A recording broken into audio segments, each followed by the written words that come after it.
સુરત શહેરની કાપોદ્રા પોલીસે no drugs in Surat city અભિયાન અંતર્ગત એનડીપીએસ ગુનામાં સંડોવાયેલ અસામાજિક ઇસમ હિંમત સામજીભાઈ હડિયાના કાપોદ્રા 4 રસ્તા પાસે કરેલ ગેરકાયદેસર બાંધકામનું ડિમોલિશન કર્યું. સુરત પોલીસ કમિશનર અનુપમસિંહ ગેહલોતના આદેશ મુજબ no drugs in Surat city અંતર્ગત એનડીપીએસ ગુનાઓમાં સંડોવાયેલા ઇસમ વિરુદ્ધ કડક કાર્યવાહી કરવા માટે સૂચના આપેલ. જે મારામારીમાં તથા ખંડણીના ગુનાઓમાં સંડોવાયેલ ઇસમ વિરુદ્ધ કાર્યવાહી વિરુદ્ધ કરવા માટે પોલીસ ઇન્સ્પેક્ટર કાપોદ્રાના એમબી અસુરા સાહેબના માર્ગદર્શનથી સર્વેલન્સ સ્ટાફના ઇન્સ્પેક્ટર એસબી વાઘેલા સાહેબ અને તેમની ટીમની રચના કરીને પોલીસ સ્ટેશન વિસ્તારમાં no drugs in Surat city અભિયાન અંતર્ગત શરીર સંબંધી મિલકત સંબંધી અગાઉ પકડાયેલા આરોપીઓ તથા અસામાજિક શ્રેણીમાં આવતા ગુંડા તત્વોની માહિતી એકત્રિત કરીને તેમના મકાન, વીજ કનેક્શન, બેંક ડિટેલ, જામીન ભંગની અલગ અલગ માહિતી એકત્રિત કરીને જેમાં ગેરકાયદેસર હોવા અંગેની માહિતી મેળવીને અસામાજિક તત્વોની લિસ્ટ બનાવેલ.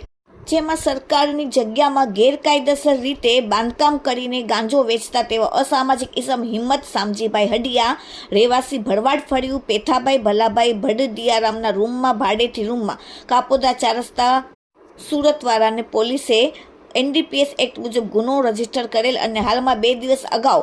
આ ઇસમ વિરુદ્ધમાં રેડ પાડીને એનડીપીએસ એક્ટ મુજબ ગુનો દાખલ કરેલ, જેથી કાપોદ્રા 4 રસ્તા પાસે સરકારી જગ્યામાં ગેરકાયદેસર બાંધકામ કરેલ હતું. જેના ડિમોલિશનની કાર્યવાહી આજે સુરત મહાનગરપાલિકાના કર્મચારીઓ, પોલીસનો સ્ટાફ તમામ ચુસ્ત બંદોબસ્ત સાથે તેમનું ગેરકાયદેસર બાંધકામ તોડી પાડવામાં આવેલ અને ડિમોલિશન કરીને સરકારી જગ્યાને ખુલ્લી પાડવામાં આવેલ. Bureau report, daily India TV, Surat.